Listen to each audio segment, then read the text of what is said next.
cadena respiratoria está ¿dónde? En la cara interna de la membrana mitocondrial interna, en la cara de la matriz de la bicapa lipídica que forma la membrana mitocondrial interna, y necesitamos entonces una serie de transportadores o lo que conocemos como lanzaderas. Existen dos: la lanzadera de Malato, que es una reacción acoplada, dos reacciones acopladas, una reacción de óxido-reducción y una reacción de transaminación, en donde finalmente los NAD que se redujeron o que se produjeron a nivel de la glucólisis en el citoplasma van a ser introducidos dentro de la mitocondria para ir a la cadena respiratoria. Y esto ya lo habíamos discutido, cómo cada uno de estos pasos conllevan a la transformación a la óxido-reducción o a la reducción del oxalacetato en malato, para que el malato entre, se catalice la reacción inversa y así los equivalentes reductores pasan del malato al NAD oxidado, convirtiéndose entonces en oxalacetato.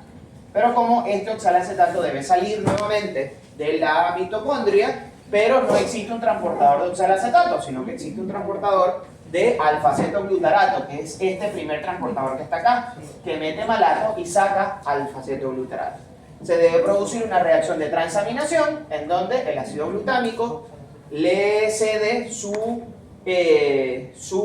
grupo amino al oxalacetato para transformarlo en ácido aspartico, al tiempo que el ácido glutámico se convierte en alfa-cetoglutarato. Y el alfa-cetoglutarato sale en intercambio con malato, mientras que el ácido aspartico sale en intercambio con hidrogeniones.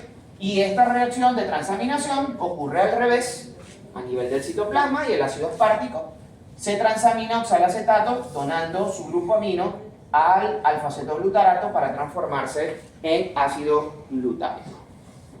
Y la lanzadera del glicerol 3-fosfato, que incluye una reacción de óxido-reducción en donde estos equivalentes reductores son cedidos a la dihidroxiacetona-fosfato para transformarla en glicerol-fosfato, y estos se intercambian a nivel de la membrana mitocondrial interna y externa. Y a nivel de la membrana mitocondrial interna, nosotros nos vamos a conseguir con el FAD, que va a pasar de su forma oxidada a su forma reducida y va a ir directamente a la cadena respiratoria mitocondrial.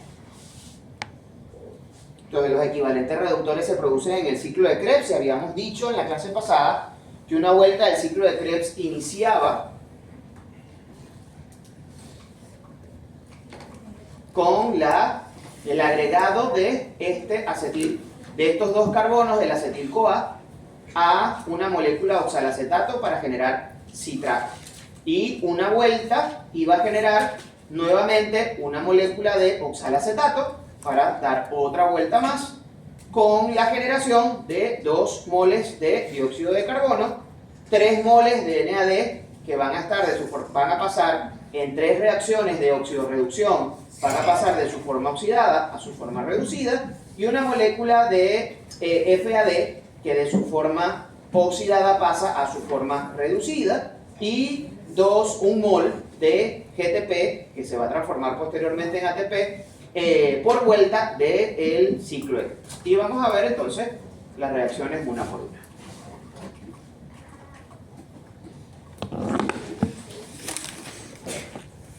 Entonces, la primera reacción es la reacción catalizada por la citrato sintasa. ¿Qué tipo de enzima será? Una ligasa. Es una ligasa. ¿Y por qué esta ligasa? ¿Esto que es una ligasa? ¿Dónde está el ATP? Pero ¿dónde está el ATP en la reacción? Si nosotros habíamos dicho que las ligasas necesitaban ATP.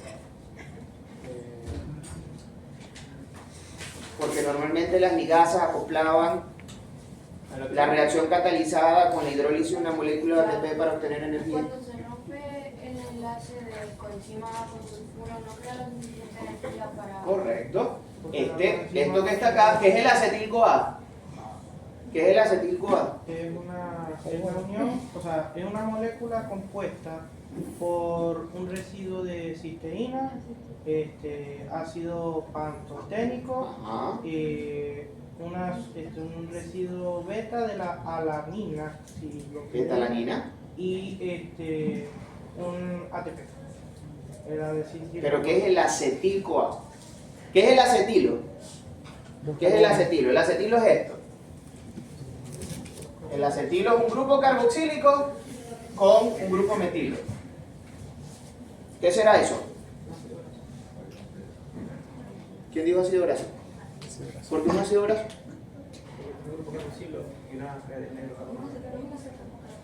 No, esto es acetato o acetilo, es lo mismo, depende. O ácido acético, por ejemplo, si esto está así, esto es ácido acético. ¿Ok? Si esto está así, es un acetato. ¿Sí? Si se disocia o no. ¿Se acuerdan? O ya olvidaron los ácidos, que una sustancia ácida es aquella que tiene la capacidad de donar un hidrogenión al medio. ¿Ya se les olvidó? ¿No se les olvidó? Sí se les olvidó. Yo sé que sí se les olvidó. Pero esto que está acá es eso. Y si a eso nosotros, si este enlace que está acá, nosotros de la CoA, ¿verdad? Este enlace, este grupo tiol que está acá, nosotros lo unimos aquí. Esto se va a unir mediante un enlace de alta energía. ¿Cuál dijimos que era la función del ácido pantoténico? ¿Ah? Activar, pero no solo el acetil. No, la coenzima A es la forma activa del ácido pantoténico. Recuerden, todas las coenzimas derivan de vitaminas. ¿Ok? Entonces yo tengo que saber cuando yo hablo de una coenzima, que ya lo hablamos en el caso del NAD, en el caso de la niacina, en el caso de la flavina, en el caso del ácido pantoténico y en el caso de el piridoxal, la piridoxina. Ya nosotros hablamos de esas cuatro vitaminas. ¿Sí? Ya hablamos de niacina, ya hablamos de flavina, ya hablamos de ácido pantoténico y ya hablamos de la piridoxina, de esas cuatro vitaminas. ¿Cuál es la forma activa de la niacina? ¿Cuál es la forma coenzimática de la niacina? NAD y NADH más H y la forma activa de la niacina. ¿Pero cuál es su forma activa? NAD. ¿Y cuál es la otra? NADP. NAD y NADP. ¿Cuál es la forma activa de la flavina? FAD. Ajá, FAD. Y FMN. O sea, recuerden que estos son parejas, ¿no? NAD y esto es pareja con NADH más H. Y NADP es pareja con NADPH más H, porque esta es la forma oxidada y esta es la forma reducida. Esta es la forma oxidada y esta es la forma reducida. FAD con FADH2. ¿Y qué me dijeron? ¿Cuál fue el otro? FMN y FMNH2. ¿Sí saben qué significan esas siglas, verdad? ¿Sí? ¿Sí saben? Cristian, ¿saben? ¿Saben? ¿No? Bueno, búsquenlo en sus apuntes en la clase pasada, porque ya yo eso lo dije. Mononucleótido de flavina. Flavina mononucleótido. Esto es dinucleótido de adenina y nicotinamida en su forma oxidada y en su forma reducida. El dinucleótido de adenina y nicotinamida fosforilado en su forma oxidada y reducida. El dinucleótido de adenina y flavina en su forma oxidada y reducida. Y el mononucleótido de flavina en su forma oxidada y reducida. ¿Ok? ¿Cuál es la forma coenzimática activa del ácido pantoténico? Esto es niacina.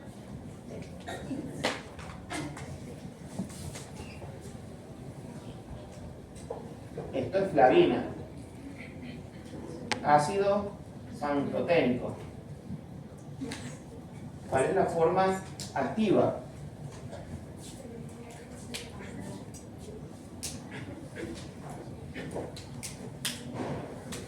¿Cuál es? ¿Cuál es la forma activa del ácido pantoténico? Estamos hablando de ella. Coenzima A. ¿Y cuál es la función de la coenzima A? ¿Activar? Ah, No murmuraron. ¿Activar? activar el ciclo de estrés. No. No, sí. Activar, pero no solo el acetilo. No solamente al acetilo, no solamente, sino también al ácido palmítico, al ácido araquidónico, al ácido oleico. ¿Residuo de qué? ¿De qué? De ácidos grasos o de ácidos orgánicos. Activar ácidos orgánicos o ácidos grasos. Y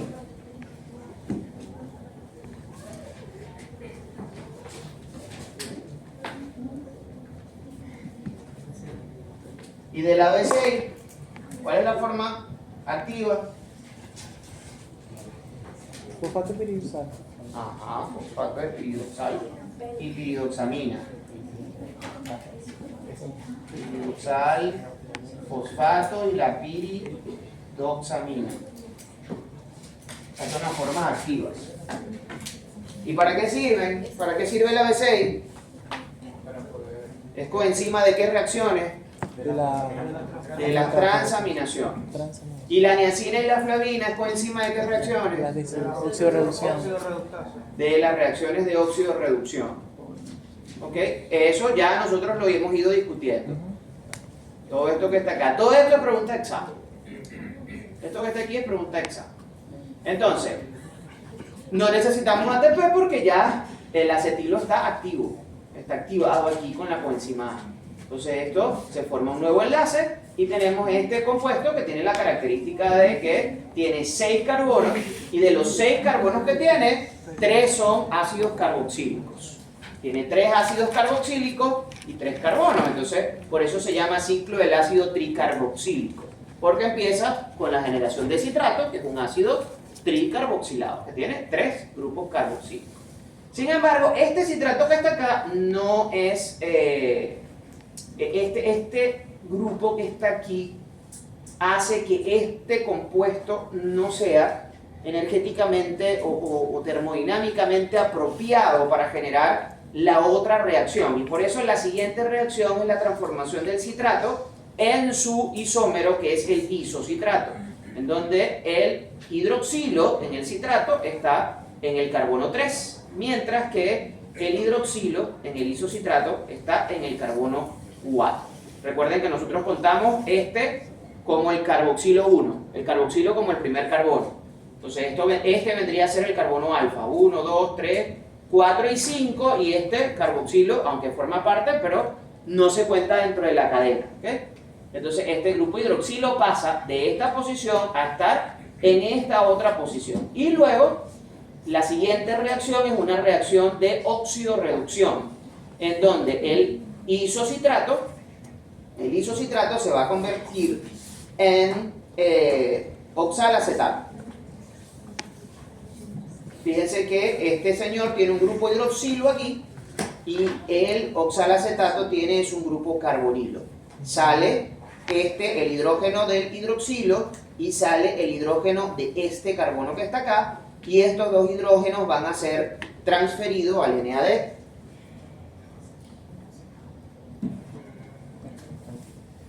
Si no ven, díganme. Entonces no veo. Entonces, fíjense, esto que está acá es el citrato. La primera reacción es una reacción de isomerización, en donde el citrato se transforma en isocitrato. Ahí la reacción es en dos pasos, sigue 2 pasos.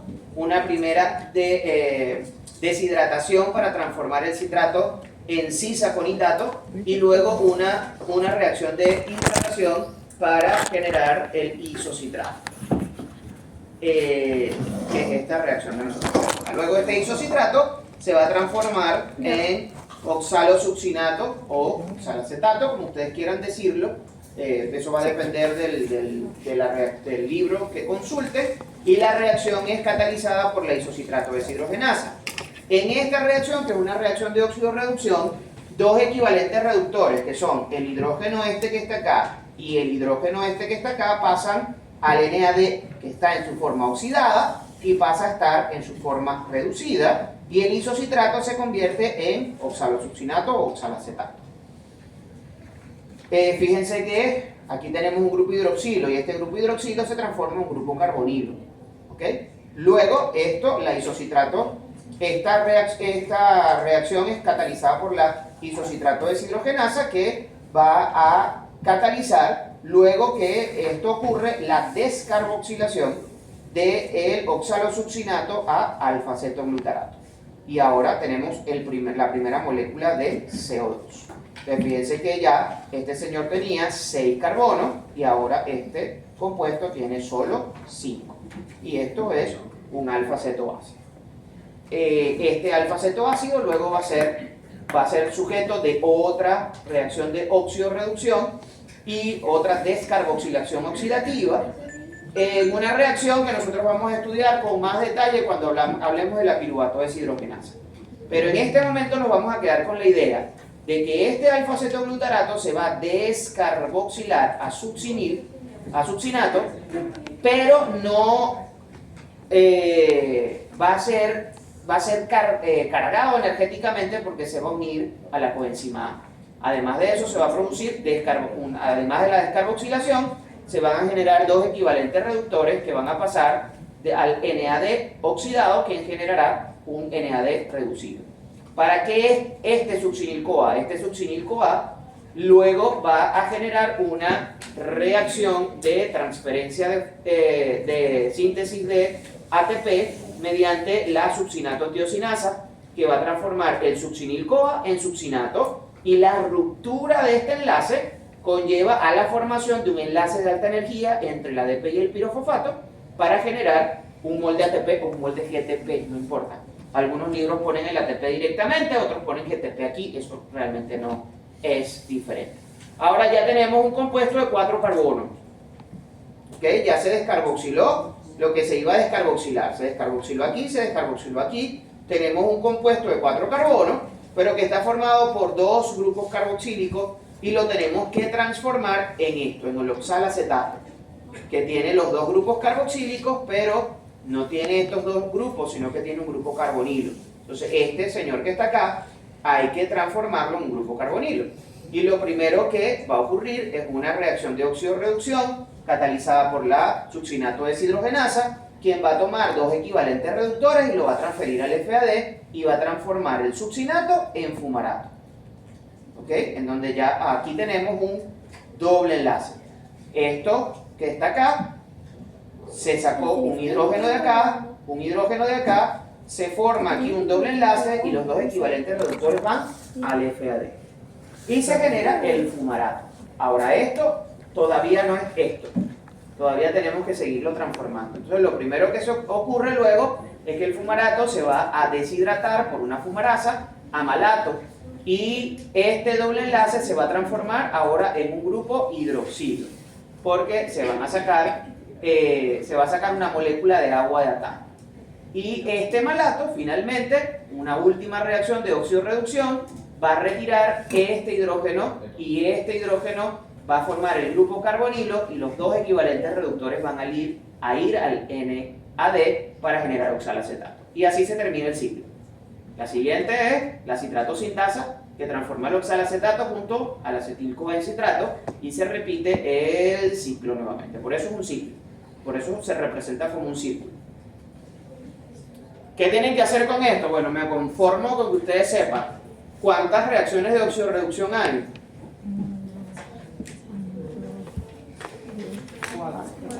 4. ¿Cuántos NADs reducidos se generan? 3. ¿Cuántos FAD reducidos? ¿Cuántos GTP o ATP? 1. ¿Cuántos CO2? 2. Eso es lo que produce una vuelta del ciclo de Krebs. Y que es importante que ustedes conozcan la isocitrato deshidrogenasa, la alfa-cetoglutarato deshidrogenasa, la succinato deshidrogenasa y la citrato sintasa, porque estas son las enzimas regulables del ciclo de Krebs. Que es lo siguiente que nos interesa saber. Yo escucho demasiado ruido para mi gusto.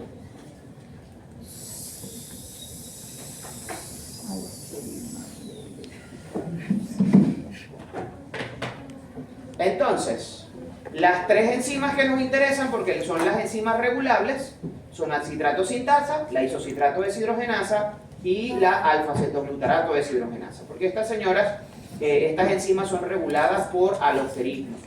Además, la cadena respiratoria se va a regular por el cociente de dos productos, el cociente ATP-ADP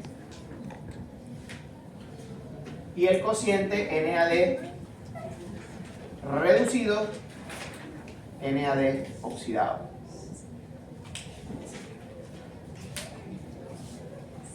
Que son los dos reguladores principales del ciclo de Krebs.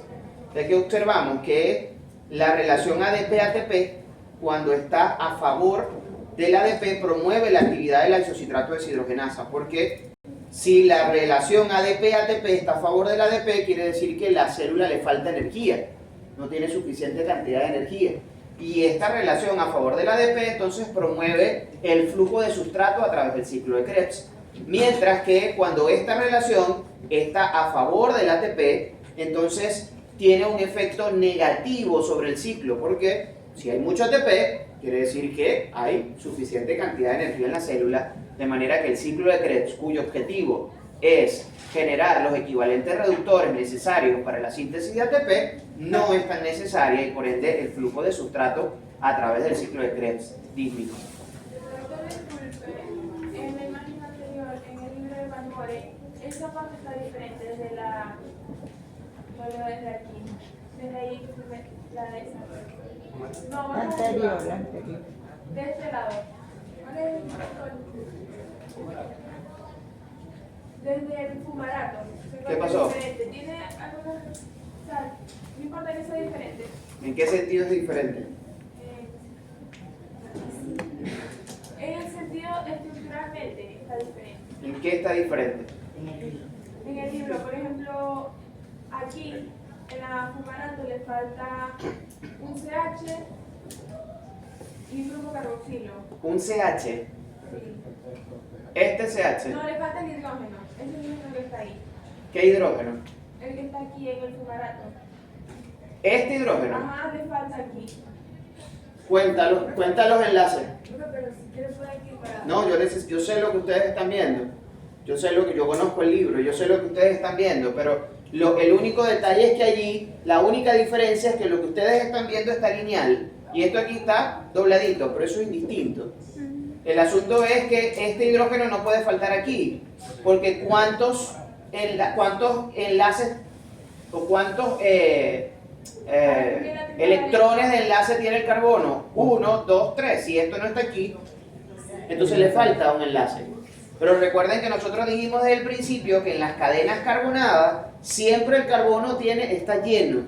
Todas sus valencias tienen que estar llenas. Las que no están representadas dentro de la estructura es porque tienen un hidrógeno. Porque el carbono no puede tener 3 valencias. El carbono tiene que tener 4. Porque si este carbono que está acá tiene 3 valencias, entonces tiene un electrón no pareado y sería reactivo. No sería estable. En cambio aquí tiene un enlace aquí, 2 enlaces aquí y que serían 3 y un cuarto enlace acá. Pero a veces no representan el hidrógeno porque asumimos automáticamente que los carbonos están completos. Y están completos con hidrógeno.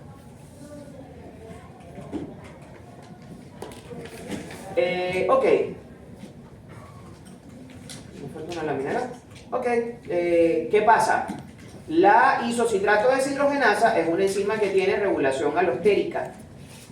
El ADP es el regulador alostérico positivo de la actividad de la isocitrato deshidrogenasa.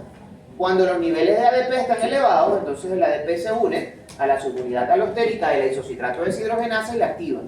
Mientras que el ATP es un regulador alostérico negativo de la actividad de la isocitrato deshidrogenasa. Cuando la célula comienza, por ejemplo, comimos, acabamos de comer y estamos en el tejido adiposo.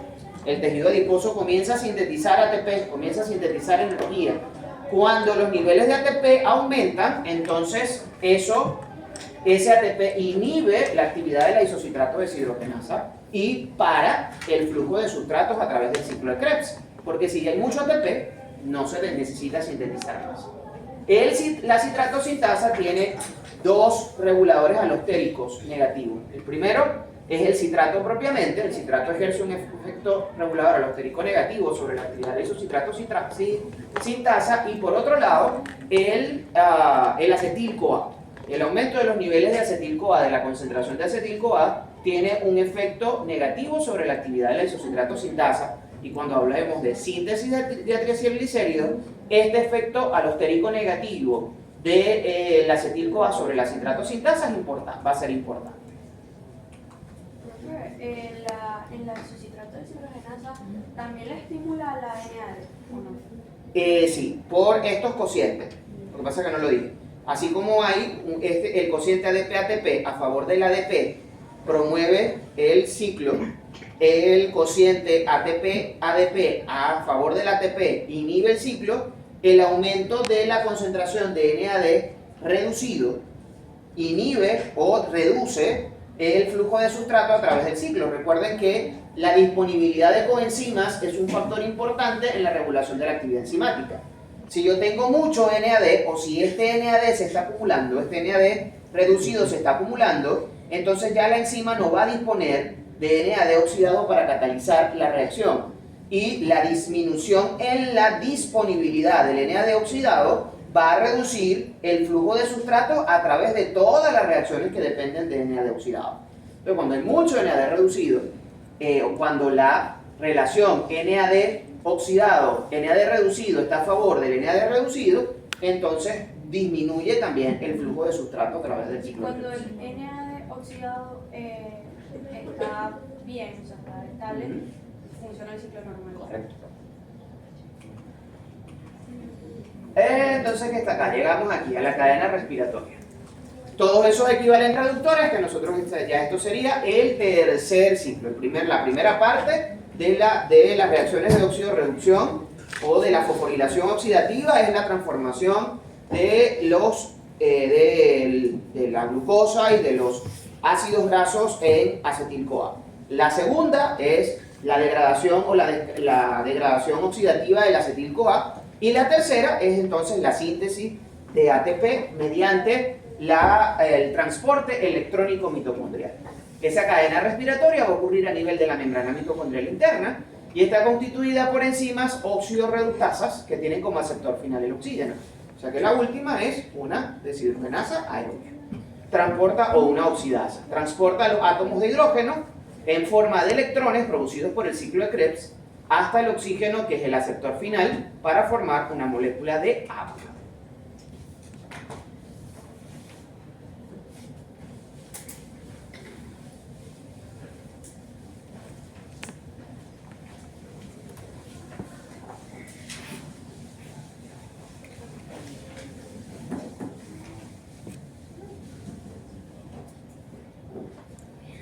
¿De qué tienen examen esta semana?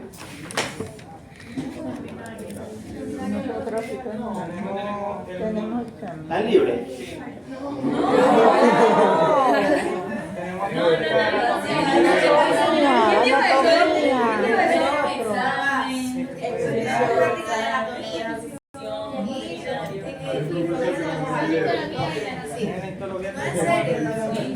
Sí, hay un profesor al que le deben un video, ¿no? Sí, que tiene que publicar un video.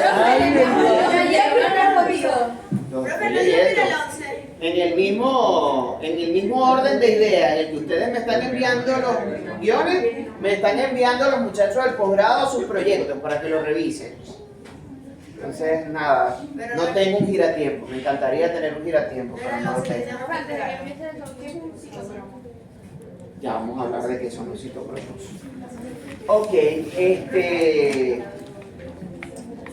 esto que tenemos acá es una representación de la mitocondria. Esto vendría a ser la membrana mitocondrial externa. Esto que está acá, con sus plieguecitos acá, sería la membrana mitocondrial interna. Esto que tenemos acá es el espacio intermembrana. Esto aquí afuera es el resto del citoplasma, el resto de la célula. y esto que está acá es la matriz mitocondrial.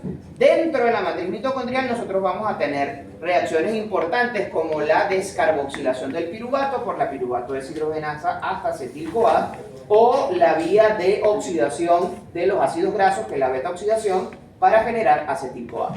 Este acetil-CoA va a entrar al ciclo del ácido tricarboxílico, va a generar CO2 y va a generar estos equivalentes reductores que van a ir tanto del NAD como del FAD a entregar esos equivalentes reductores a nivel de la cadena mitocondrial. La cadena mitocondrial son una serie de complejos enzimáticos que se encuentran anclados a la cara interna de la membrana mitocondrial interna y que están formados por una serie de sustancias que tienen la capacidad de transferir equivalentes reductores, pero la mayoría de ellas dependen de proteínas que tienen cofactores,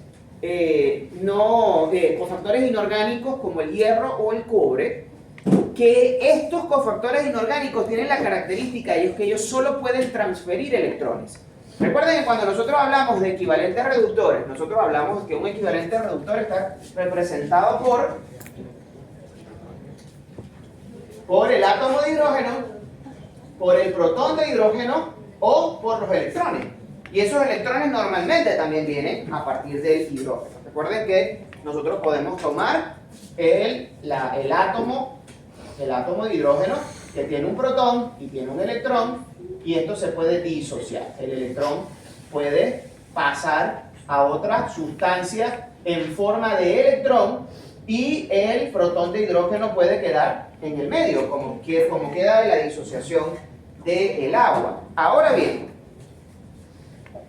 recordamos esto. Si yo tengo hierro 3 y hierro 2, ¿cuál de esos dos es la forma oxidada y cuál es la forma reducida?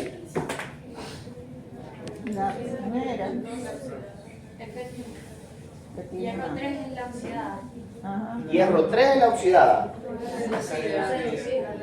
Recuerden que aquí nosotros estamos hablando de un átomo, ¿no?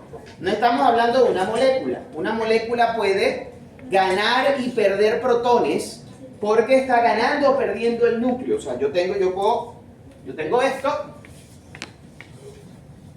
y esto se puede disociar a esto. ¿Ok? Porque el átomo, el núcleo de ese átomo no está sufriendo cambios. Se está quedando el electrón aquí, en el oxígeno, pero el núcleo del hidrógeno no está cambiando. ¿Ok? Una sustancia no puede, un átomo no puede ni aceptar, ni donar, ni perder protones. ¿Por qué? ¿Por qué? Porque un átomo no puede ganar ni perder protones. Se convierte en ion. Porque permutaría, se transformaría en otra cosa, se transformaría en otro átomo. No en este tipo de reacciones. En la radiación, el cuento es diferente, ¿no? Pero en este tipo de reacciones nosotros no podemos ni ganar ni perder protones en el átomo.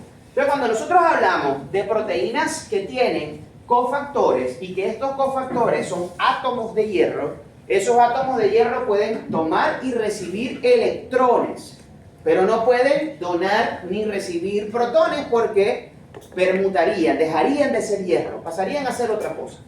Entonces, ¿quién tiene más electrones? ¿El hierro 3 o el hierro 2?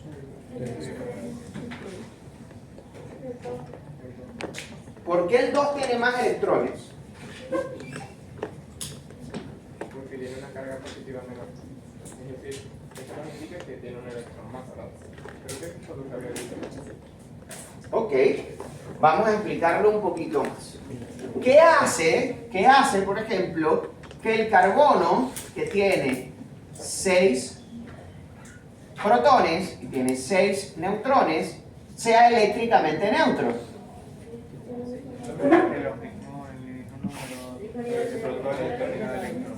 Porque tiene el mismo número de protones que de electrones. Y por eso es eléctricamente neutro. ¿Sí se acuerdan de eso? Sí. Ok. Entonces,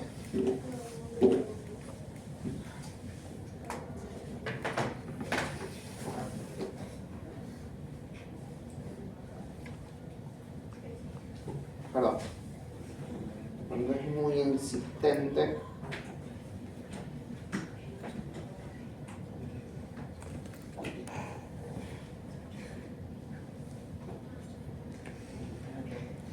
Déjame responder tu momento.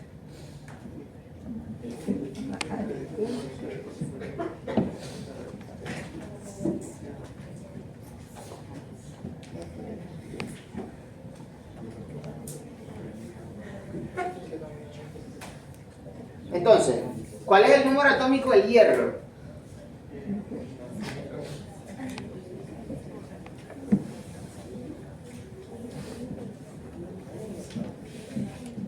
¿26? Ok. El hierro, así tiene que tener 26 protones y 26 electrones para que esta cuenta sea 0. ¿Sí? Para que 26 menos 26 sea 0. Ahora, este señor tiene 26 protones. Al igual que este, tiene 26 protones. No puede variar el número de protones. Ahora, la suma o la resta de este es más 3. Y la resta de este es más 2.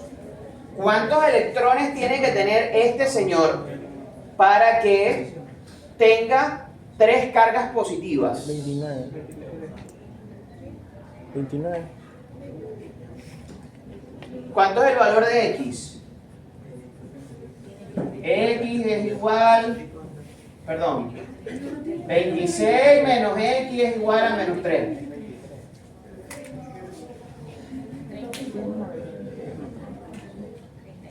¿Ah?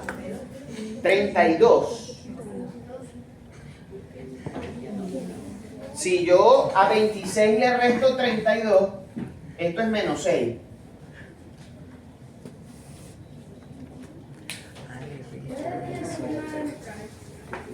Ah, 23 entonces. 29. 29. 29 sí. 26, 27, 28, 29. Para que quede más 3. ¿Y cuántos? Esto tiene 29 electrones. No, olvídenlo, eso es menos 3. Eso es menos 3. Es 23 para que sea más 3. 23 para que sea más 3. 26 menos 23 es igual a más 3. Entonces esto tiene 23 electrones. ¿Y el otro? 24 electrones. ¿Quién es el oxidado y quién es el reducido? Reducido, oxidado. ¿Ah? Oxidado es reducido. Más 3 Es oxidado y el F2 es reducido. ¿Y por qué el más 3 es oxidado? Porque El F3 es el reducido porque tiene más electrones. ¿Ah? El F3 es reducido porque tiene más electrones. ¿Tiene más electrones? Tiene 3 electrones de más. No, este tiene 23 electrones. Ah, Para que ajá, sea ajá. más 3. Sí. O sea, para que el balance de cargas Oxidado. sea más 3. Tienen 3 protones que no tienen electrones para parearlos. Ujú. Pero no es reactivo y es estable. ¿Por qué? Porque todos los electrones que tiene están pareados. ¿Ok? Entonces eso hace que este señor sea reactivo. Que no sea reactivo. En cambio aquí, este señor tiene 24 electrones. Para que le quede una demasía de 2 cargas positivas. O sea, tiene 2 protones en el núcleo que no tienen electrones afuera para equilibrar la carga. Entonces, este señor tiene menos electrones que este señor. O sea que el hierro más 3 es el Oxidado. oxidado porque tiene menor cantidad de electrones que... O sea, para que el hierro 3 pase a hierro 2 tiene que ganar electrones. Y cuando una sustancia gana electrones, se reduce. Entonces el hierro 3 es la forma oxidada, el hierro 2 es la forma reducida.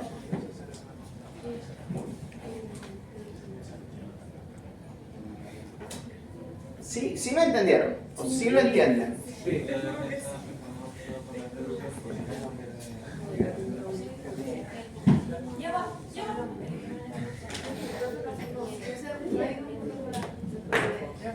Ok, entonces, en la cadena respiratoria, ¿qué vamos a hacer? En la cadena respiratoria nosotros vamos a reoxidar el NAD reducido y el FAD reducido que se van a producir en el ciclo de Krebs o que se produjeron en el citoplasma y que pasaron al interior de la cadena de la matriz mitocondrial por las bombas de malato y de glicerol trifosfato para ser reutilizados por el ciclo de Krebs. O sea, estos tienen que entregar los equivalentes reductores a la cadena respiratoria para que ellos se puedan reoxidar e ir nuevamente al ciclo de Krebs a buscar más equivalentes reductores y llevarlos de nuevo a la cadena respiratoria. Durante el transporte electrónico son traslocado protones de hidrógeno desde la matriz mitocondrial hacia el espacio intermembrana, lo que va a generar una diferencia de potencial a través de la membrana mitocondrial interna, porque al bombear protones de hidrógeno hacia el espacio intermembrana, eso va a hacer que la concentración de hidrógeno sea mayor afuera que adentro y va a generar un gradiente de concentración entre el espacio intermembrana y la matriz mitocondrial en favor hacia la matriz mitocondrial. Y esto es lo que nosotros llamamos un gradiente electroquímico. Y ya veremos por qué es electroquímico. Entonces, ¿qué pasa? Lo primero que tenemos es que tenemos existen diferentes formas de ver la cadena respiratoria. La cadena respiratoria la podemos ver como complejos enzimáticos, que existen entonces 4 complejos enzimáticos, 1, 2, 3 y 4, que tienen diferentes nombres de NAD, citocromo, coenzima Q óxido. ¿Qué son ellas? Realmente son óxidos reductasas. Lo podemos ver como complejos multienzimáticos, pero yo prefiero que lo veamos como la cadena de sucesos que pasan o las cadenas de reacciones de óxido-reducción que se van a generar entre los diferentes elementos que forman parte de estos complejos. Entonces, lo primero que tenemos es que entregar los equivalentes reductores a la cadena respiratoria. Y los equivalentes reductores que vienen a partir del NAD, que están en su forma reducida, ellos van a entregar estos equivalentes reductores a una enzima, a una óxido-reductasa, que tiene como coenzima el mononucleótido de flavina. Cuando esto ocurre, entonces el NAD pasa a estar en su forma oxidada y puede llegar nuevamente al ciclo de Krebs y el FMN pasa de su forma oxidada a su forma reducida. Y ya entregamos los equivalentes reductores que vienen por el NAD. ¿Qué va a pasar con estos equivalentes reductores ahora? Esto está ocurriendo en la membrana mitocondrial interna. Entonces aquí tenemos matriz mitocondrial. Esto es el interior de la mitocondria, esta es la membrana mitocondrial interna, esto es el espacio intermembrana y esto es la membrana mitocondrial externa. Y para acá, el resto de la célula. Entonces, ¿qué va a pasar con este FMN? Este FMN va a entregar sus equivalentes reductores a una proteína, que es una proteína que tiene la característica que tiene como cofactor un hierro. ¿Qué pasa entonces? Que el hierro no puede recibir el átomo de hidrógeno completo, sino que él solamente puede recibir el electrón. Y pasa de su forma oxidada a su forma reducida. Pero esto tiene que haber entonces 2 proteínas, y por eso este numerito acá, tiene que haber 2 proteínas hierro sulfuradas que reciban los 2 electrones, porque recuerden que este FMN tiene 2 átomos de hidrógeno, pero solamente pasan los electrones. Esta entrega se entrega a una primera proteína un electrón y a una segunda proteína el segundo electrón, que pasan de su forma oxidada a su forma reducida. ¿Y qué pasa con el hidrógeno? Con el protón. El protón entonces se bombea hacia el espacio intermembrana y aquí solamente queda el electrón y nada más que el electrón. Recuerden que esta es la cadena electrónica, transportadora de electrones, y solamente van a pasar los electrones. Y esto es simplemente cadenas de oxidorreducción. El siguiente elemento que nosotros vamos a tener acá dentro de la cadena va a ser una coenzima, que es la coenzima Q, que probablemente muchos de los que estén preocupados por envejecer conocen esta coenzima Q sencillamente porque supuestamente esto es antienvejecimiento. El problema es pasar eso desde la pastillita, meterlo aquí en el interior de la membrana mitocondrial. La coenzima Q tiene la característica de que tiene dos sitios de oxidorreducción. Y estos dos sitios de oxidorreducción pueden aceptar entonces estos equivalentes reductores en forma de electrón 1 a 1. Entonces, las proteínas que tienen hierro dentro de su estructura como coenzima le van a entregar el electrón, en primer lugar, a una de estas posiciones de oxidorreducción, y la coenzima Q va a tomar un hidrogenión desde la matriz mitocondrial, y eso la va a transformar en una forma semioxidada de la coenzima Q, y luego la otra proteína entrega el otro electrón para que este electrón recibe el electrón y el protón lo recibe de la matriz mitocondrial. Y así tenemos la coenzima Q, que está en su forma oxidada, pasa a estar en su forma reducida. Entonces, NAD al FMN, FMN al hierro de las proteínas hierro sulfuradas y el hierro a la coenzima Q. A todas estas, la coenzima Q ha tomado dos protones más desde el interior de la matriz mitocondrial. Dos protones de hidrógeno, que son estos dos protones de hidrógeno que apenas se ven. En esta coenzima Q es donde los equivalentes reductores que vienen con el FAD son entregados. Tanto el FAD que viene el FAD reducido que viene del ciclo de Krebs, como el FAD que se obtiene al utilizar la bomba de gliceraldehído trifosfato para la introducción de los equivalentes reductores desde el citoplasma al interior de la matriz. O sea que el FAD no interactúa con la proteína del hierro. No actúa con esta primera proteína y no bombea estos dos. O sea, solamente protones. bombea 4 protones al final. O sea, sí, pero él actúa directamente con Se la salta un coenzima paso, Q. se salta un paso, sí. Actúa directamente con la coenzima Q. Porque es que este FAD forma parte de la succinato deshidrogenasa.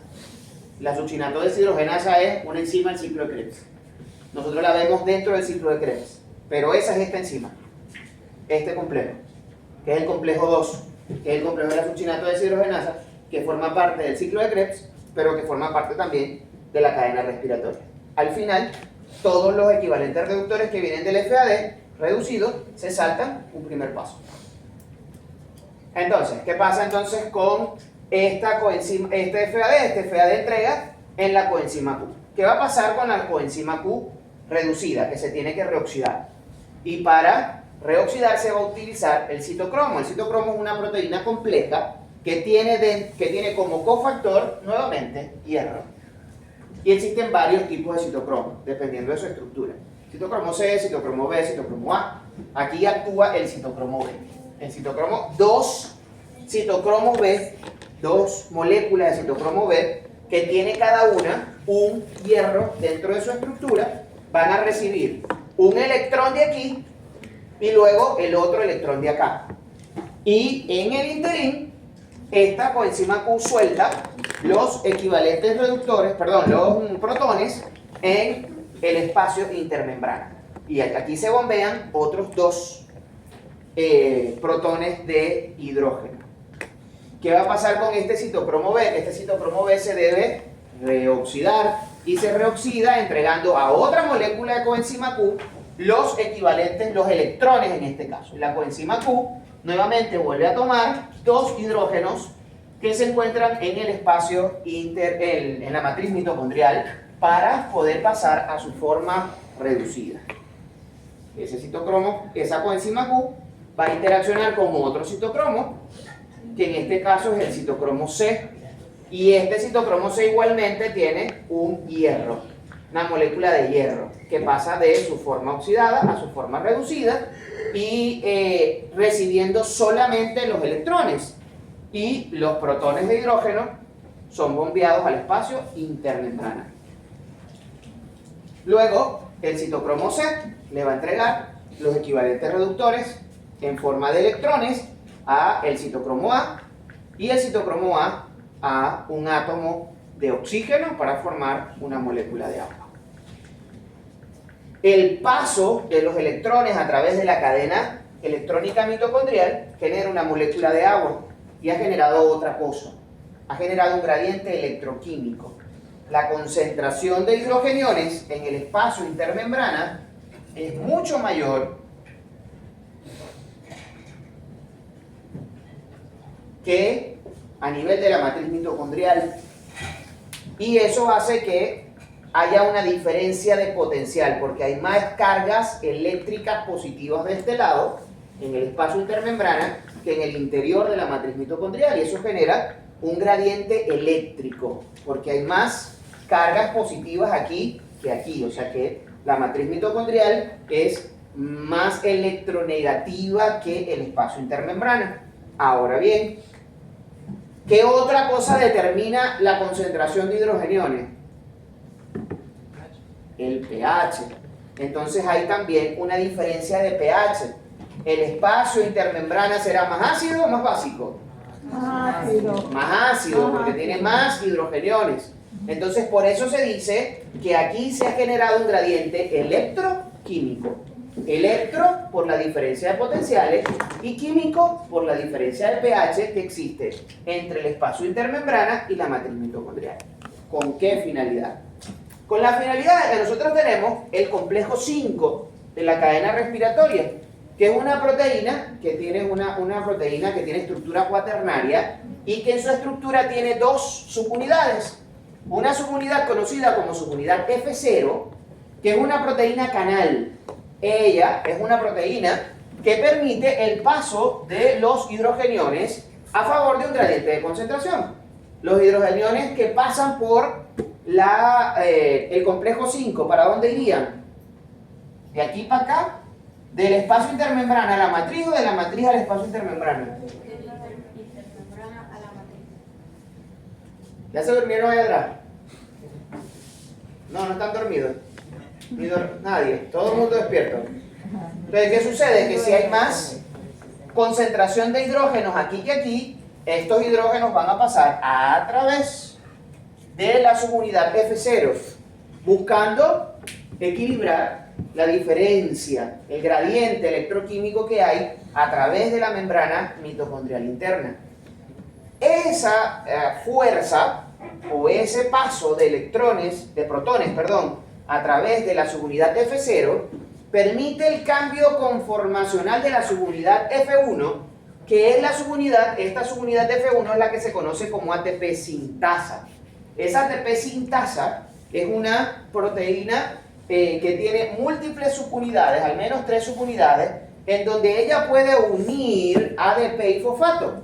Y cuando los electrones pasan a través de la subunidad, los protones de hidrógeno pasan a través de la subunidad F0, generan cambios conformacionales en la unidad F1 que permite que el ADP y el fosfato se unan para formar ATP. Entonces, estos hidrogeniones pasan a través de la subunidad F0 al interior de la matriz mitocondrial y generan los cambios conformacionales necesarios para que el ADP y el fosfato se transformen en un mol de ATP. Entonces, todas esas reacciones de oxidorreducción que nosotros vimos en el ciclo de Krebs generaron los equivalentes reductores necesarios para la generación del gradiente electroquímico que la célula utiliza posteriormente para la síntesis del ATP. O sea que el producto final de todo lo que hemos visto es una molécula de agua y un mol de ATP. Eso es todo el producto final. Y CO2. Y ATP.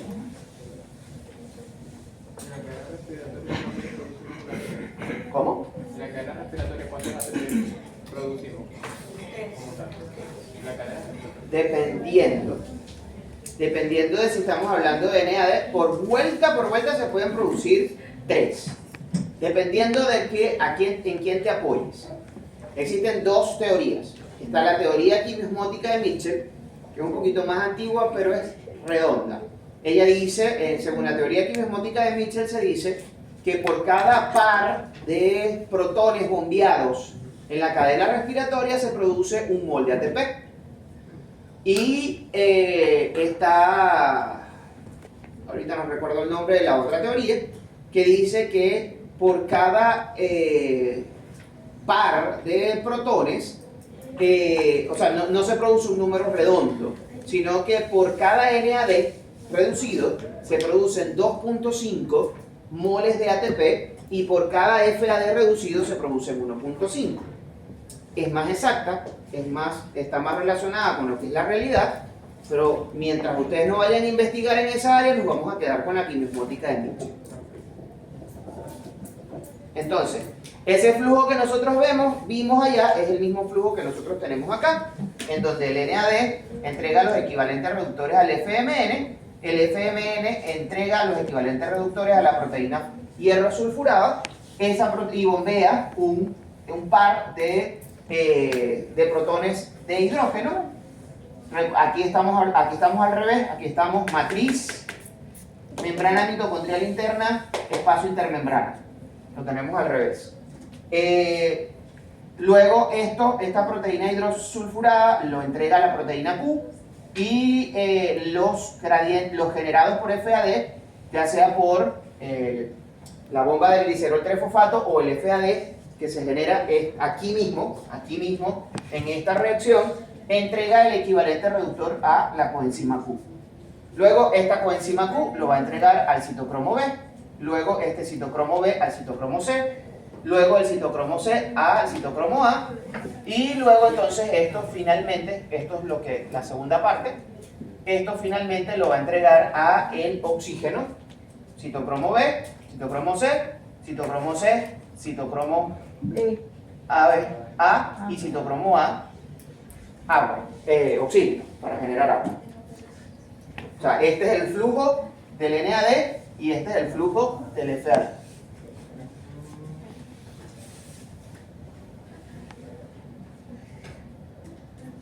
Esta es la estructura del complejo 5. Tiene una estructura canal y una subunidad F1, perdón, que tiene diferentes subunidades en donde ella puede unir el ATP y el ADP. Cuando estos equivalentes reductores entran a través o pasan a través de la subunidad F0, movilizan la subunidad F1 y generan estos cambios conformacionales que nosotros tenemos acá. Entonces hay una primera fase en donde el ADP, esto tiene 2 fosfatos y esta de aquí es de adenina, este ADP se une a una de las subunidades de la subunidad F1 y luego une un fosfato. Cuando esto ocurre, en ese momento los protones están entrando o pasando a través de la subunidad F0 y esto genera un cambio de conformación que bombea el agua, que hace que esta subunidad en donde estaba el ADP y el fosfato cambie de conformación, bombea el agua, genera un ambiente deshidratado que permite entonces que se forme o que se consolide el enlace entre el fosfato gamma y el fosfato beta para generar el ATP. Una vez que se genera el ATP, esto sigue dando vueltas, hay un nuevo cambio de conformación en la subunidad y se libera entonces el ATP y el agua hacia el exterior. Mientras esto sigue dando, los hidrogeniones siguen pasando por la subunidad F0 y generando el motorcito, por decirlo de alguna manera, la energía química potencial para que esta subunidad globular gire y genere los cambios de conformación en la proteína que van a permitir la síntesis del ATP. Sintetizamos un compuesto de alta energía sin la intervención de otro compuesto de alta energía.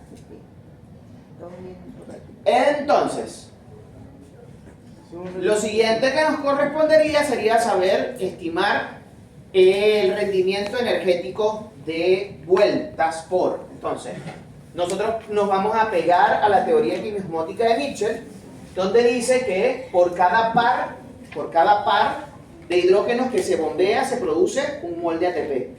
Entonces, ¿cuántos pares de NAD se bombean? Perdón, ¿cuántos pares de hidrógeno se bombean por NAD reducido?